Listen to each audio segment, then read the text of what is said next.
Estudos para concursos, para LESP, AFO, Administração Financeira Orçamentária. Conteúdo da AFO sobre métodos, técnicas e instrumentos do orçamento público. Daí, nisso aqui eu vou ler sobre os métodos, técnicas e técnicos, mas basicamente o conteúdo é sobre instrumentos. Daí tem uma explicação de de vários orçamentos. Porque tem muita questão disso aqui, é muito irritante. Na verdade, essa aqui é uma das questões que mais tem de enunciados tipo VUNESP. Porque ela vai lá e dá uma explicação, mas é de um conteúdo ambíguo que você tipo nunca viu, meu, que é o orçamento. Daí você tem que eles falam para você saber qual que é. O mais fácil de entender é o participativo, né? Se tiver a palavra-chave de que o povo participa dele, é participativo. O resto é meio ambíguo de entender, né? Daí aqui vai ter a lente, vai ler o orçamento clássico, o orçamento de desempenho, o orçamento programa, o orçamento base zero e o orçamento participativo. Os que mais caem é o programa. O que mais cai é o programa, né? Mas vamos lá. Orçamento clássico ou tradicional. Para tratar desse tema, eu gostaria de recuperar nos comentários. Princípio orçamentário de unidade ou totalidade. Inicialmente, a peça orçamentária era bastante simples. Primeiro, porque a participação do governo na vida econômica dos países europeus, onde a lei orçamentária surgiu, não era muito ampla. Prestigiava-se o liberalismo econômico, a livre iniciativa dos atores econômicos e a intromissão do Estado nesse contexto era mal vista, porque desde sempre o setor público foi visto como um mau gastador. Portanto, melhor que o governo poderia fazer seria gastar pouco e deixar os recursos financeiros fluírem nas relações entre atores privados sem intervenções, sem tributação, assim, tendo a máquina estatal pequena dimensão e pouca participação na economia. A situação ideal para os liberais. O orçamento consistia numa autorização dos gastos que também representava o controle do tamanho do Estado. Assim, o parlamento utilizava o orçamento como ferramenta de controle da ação do executivo. A partir desse texto já conhecido, recuperamos a informação que o orçamento clássico era uma das peças simples, não passava de um pedido de autorização de gastos pelo executivo. Direcionado ao poder legislativo, tratava basicamente de despesas relacionadas à própria manutenção da estrutura governamental estatal.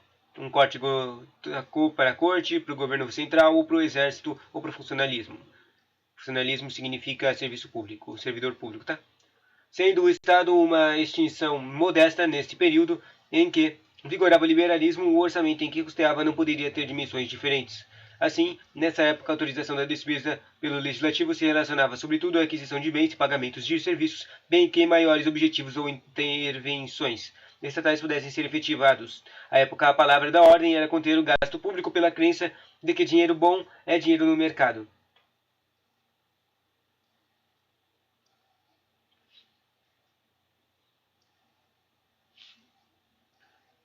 A partir desse panorama, podemos citar as seguintes características do orçamento clássico ou tradicional. Primeiro, o tradicional tratava-se de peça simples com exposição de gastos estimados dos recursos para cobertura. Segundo, tratava-se de representação, ele representava uma solicitação do executivo ao legislativo para arrecadação de tributária suficiente à manutenção do aparato do Estado. Terceiro, o tradicional não exigia esforços de planejamento para sua elaboração, ou seja, não partia de objetivos e atingir para a aplicação dos recursos. E quarto, o tradicional servia como instrumento legislativo de controle de tamanho e da ação do Estado. Como isso cairia na prova? Exemplo de questão. O orçamento tradicional ou clássico é aquele em que consta apenas a fixação de despesa e a previsão de receita, sem nenhuma espécie de planejamento nas ações do governo. É aquele que consta apenas a fixação de despesa e previsão de receita. Isso está certo, né? Sem nenhuma espécie de planejamento do governo. Quer dizer, tem um treco de processo. Então tá errado isso aqui, né? Segunda questão, o orçamento clássico ou tradicional tem ênfase naquilo que a instituição realiza, mas não no que ela gasta. Orçamento clássico não tem ênfase naquilo que a instituição realiza, não no que ela gasta. Errado. A questão reflete a simplicidade do que caracteriza o orçamento tradicional. Como visto, a atividade do planejamento ainda estava distante do processo de estimativa de receitas e despesas, então era certo. O orçamento tradicional, o clássico, é aquele em que consta apenas a fixação de despesas e a previsão de receitas, sem nenhuma espécie de planejamento. Tá certo isso aqui. Mas o segundo está errado. O orçamento clássico tradicional tem ênfase naquilo que a instituição realiza, não no que ela gasta. Está errado porque ele nessa questão por atribuir ao orçamento tradicional pretensões maiores que as exercidas por ele. Vimos que nesse caso tinha-se uma simples exposição de gastos e fazer uma receita para cobri-los, ou seja, realizações. Realizações é uma palavra que se refere a estabelecimento de objetivos e o que não caracteriza o orçamento clássico, que se deu para entender, o clássico não tem o PPA, não tem o planejamento, o plano plurianual, o plano para o futuro, né? Próximo, orçamento de desempenho. O orçamento de desempenho representa o salto da evolução do orçamento clássico tradicional. No período em que o orçamento de desempenho foi adotado, aquela noção de que o aumento do gasto público era indesejável para a economia do país já tinha sido para a terra. As crises de capitalismo indicaram que, para o bom funcionamento do mercado, seria necessário uma dose de atuação do Estado, ora como agente executivo, ora como agente regulador das relações econômicas. A depender da crise enfrentada pelo país, deveria ser autorizado ao Estado até mesmo assumir provisoriamente alto grau de endividamento para a aplicação de recursos em setores citados em nome do bom funcionamento da economia. Essas lições se basearam principalmente nas teorias de economista inglês chamado John Maynard Keynes. Nos anos posteriores à Segunda Guerra Mundial, com a necessidade de recuperação dos países envolvidos, as ideias de Keynes foram adotadas em massa. Numa economia de frangalhos, o Estado agiria como propulsor de demandas e como incentivador de produção, a fim de controlar os preços e manter bom nível de emprego e crescimento. Para essa intervenção mais forte do Estado na economia, era necessário que o orçamento público, seu instrumento de ação, fosse também fortalecido. O orçamento de desempenho representa, portanto, uma complexificação e um fortalecimento do orçamento tradicional. Nesse novo estágio, atribuem-se os gastos públicos objetivos a alcançar, não apenas objetos a adquirir. Ao invés de uma lista de compras, o orçamento passava a conter uma lista de objetivos com metas atribuídas para medir o desempenho do governo. Dessa forma, pode-se dizer que o orçamento do desempenho já apresentava programas de trabalho para organizar uma ação governamental. Como isso ficaria na prova o orçamento de desempenho? No orçamento de desempenho ou por realizações, o gestor se preocupa com o resultado dos gastos e não apenas com o gasto em si, ou seja, preocupa-se em saber o que o governo faz e não o que o governo compra. Não o que o governo compra? Era isso? Eu não acho que era isso, não. Próximo. O denominado orçamento de desempenho, conceito difundido a partir da segunda metade do século passado, certo? É o que apresenta propósitos e objetivos para os quais os créditos se fazem necessários, os custos de programas propostos para atingir os objetivos e dados quantitativos que meçam a realização de trabalho elevado a efeito de cada programa. Acho que esse aqui faz sentido? Tá. Daí a primeira pergunta dizia assim: apresenta a evolução, o orçamento, apresenta a evolução do orçamento de desempenho, apresenta a relação ao clássico e as aquisições do governo têm menos importância em si, comparativamente aos objetivos traçados pela administração, que devem ser alcançados mediante aquelas aquisições. Então está certa. Está certo isso aqui que preocupa-se saber o que o governo faz e não o que o governo compra. E a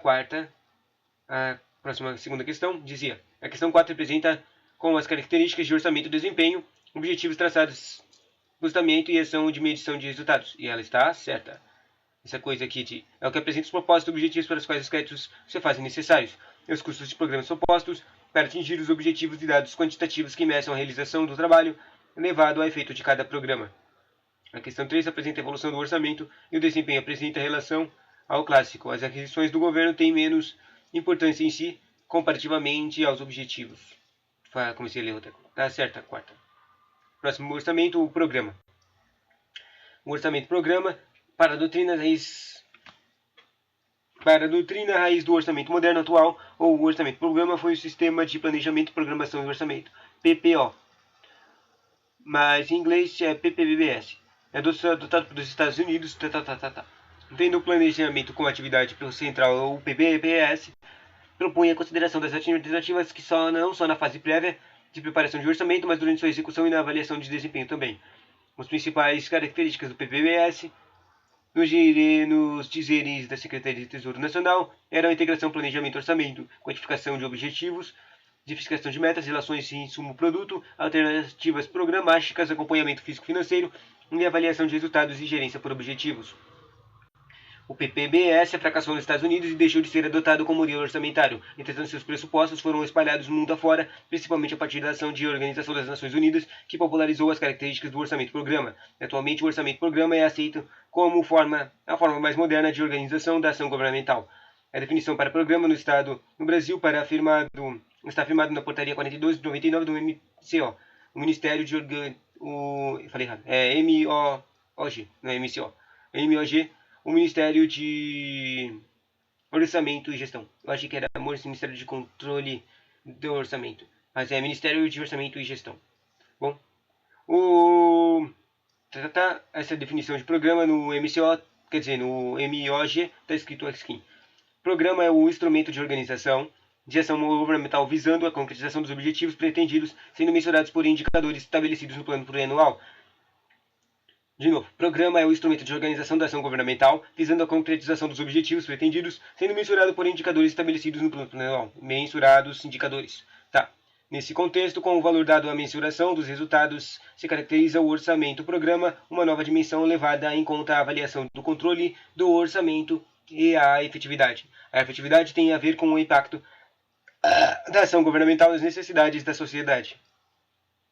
De nada vale a construção de uma ponte com menos recursos, com o previsto em menos tempo, que o estimado se ela não atender o objetivo de facilitar o fluxo de veículos e pedestres. Nessas condições, a ação de construção de ponte seria eficiente e eficaz, mas não seria efetiva. Efetivada é importante, né?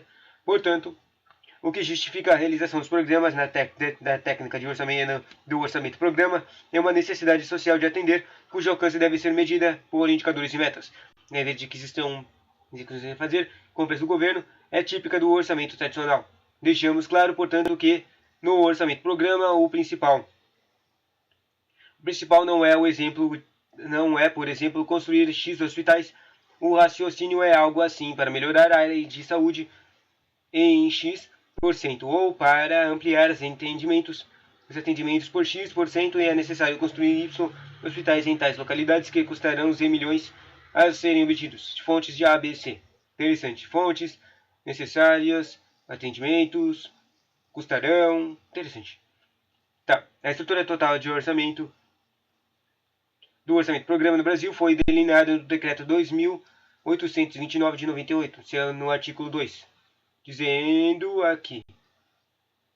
No artigo 2 estava escrito que o orçamento programa deveria conter o objetivo, deveria conter o órgão responsável, deveria conter o valor global, deveria conter o prazo de conclusão, deveria conter a fonte de financiamento e deveria conter o indicador que quantifica a situação de programa que tenha por fim de modificar metas correspondentes aos bens e serviços necessários para atingir o objetivo.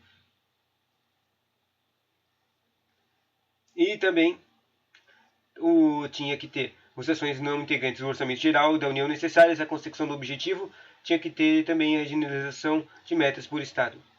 E assim, tinha essas 8 coisas, né? Deve conter essas 8 coisas, né? Coisas para o futuro, coisas que afetam, coisas de custos, de corredor de qualidade também. Situação também.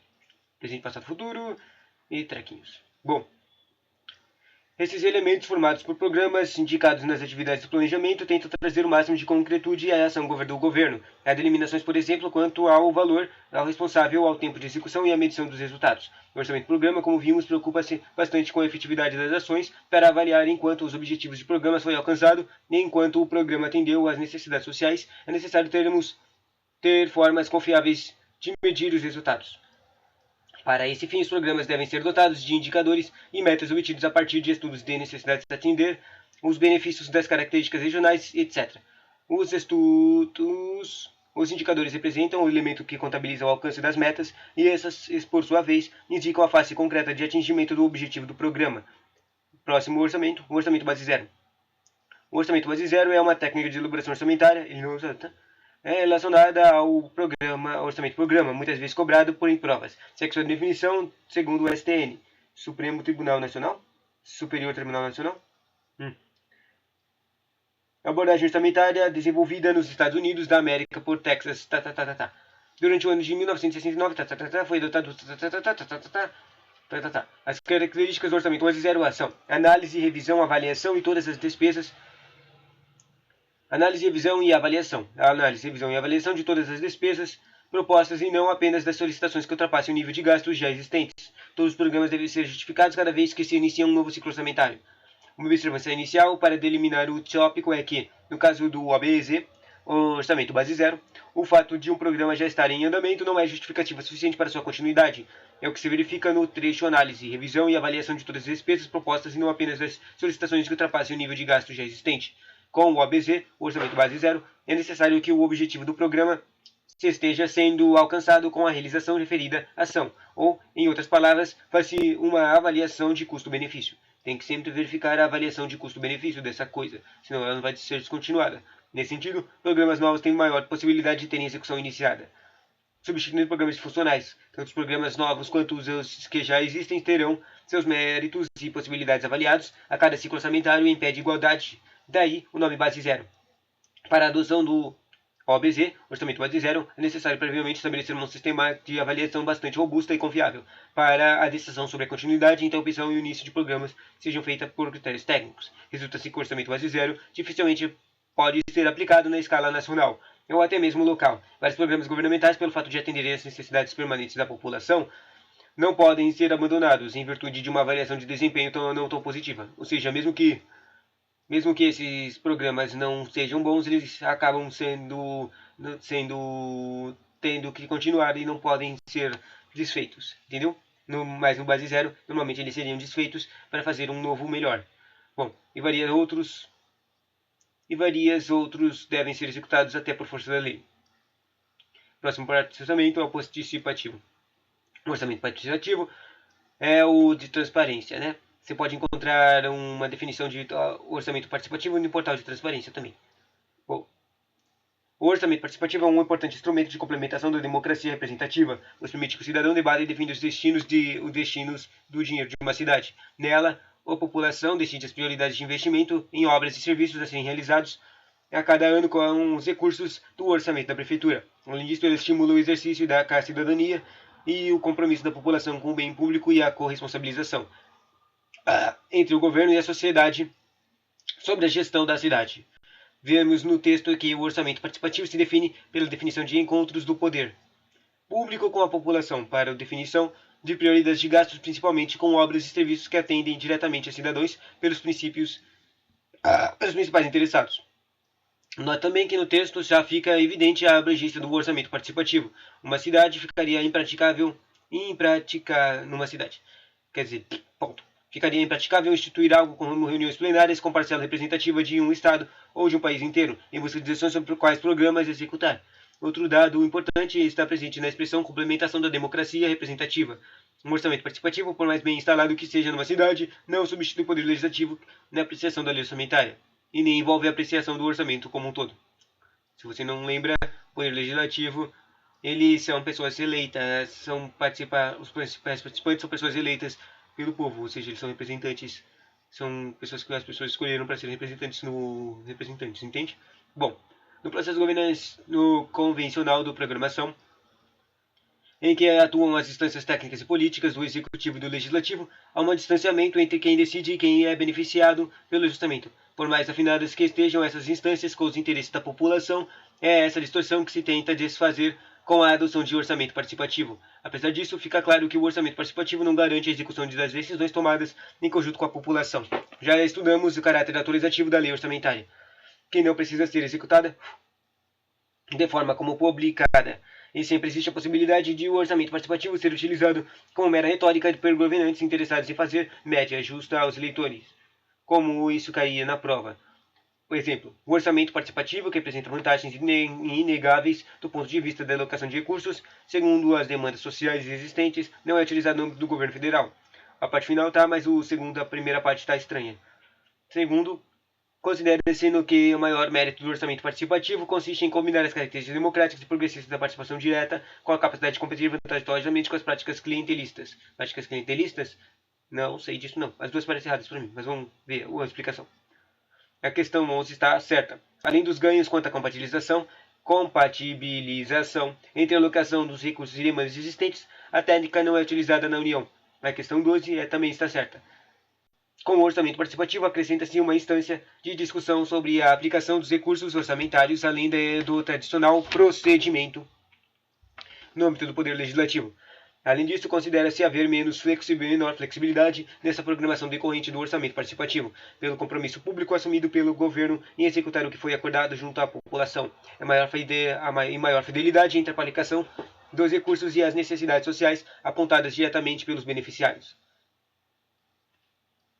E assim acaba esses técnicos, os básicos de métodos e instrumentos. Bom, a gente está falando dos orçamentos, né? Tchauzinho.